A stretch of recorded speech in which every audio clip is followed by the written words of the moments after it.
no matter how much we glorify diversity, isn't it true that you and I prefer things to be very simple, very cut and dry? For example, how much easier it would be for us had Jesus just answered this question about taxes to Caesar with a simple yes or no. Yes, it is lawful, pay the taxes. No, it is not, don't pay the taxes. That would have settled a question once and for all. Instead, he left us, didn't he, with a teaching that we have been pondering and questioning and debating since the moment the words were out of his mouth. Render unto Caesar what is Caesar's, and give to God what is God's. And I am sure, I would be willing to bet, that those who heard him speak those words in person went away arguing among themselves, well, exactly what does belong to Caesar, exactly what does belong to God. And haven't we been doing the same thing all these many years? Our arguments become even more pressing as we draw closer to November elections.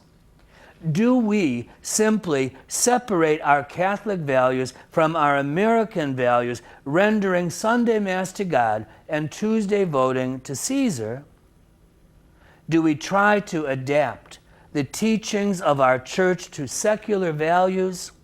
Or do we try to vote our Catholic values into a system that trumpets the concept of the separation of church from state? And even if we try to do that, precisely how do we do that? Is there a candidate?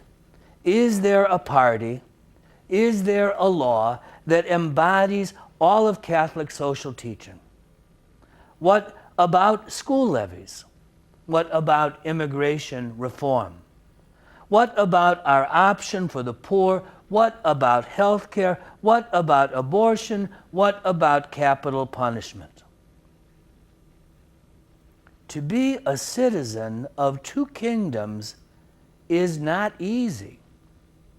To be in this world, as Jesus told us to be, and not of the world, is pretty darn difficult.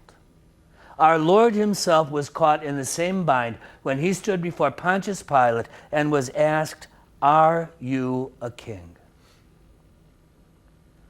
While we might wish for easy answers, our Lord promised us none. Yet perhaps our merit is not in perfect results and not in black and white answers, but can be found in our struggling together to work with our Lord to help fulfill the prayer that he himself taught us. Thy kingdom come. Thy will be done on earth as it is in heaven. God love you.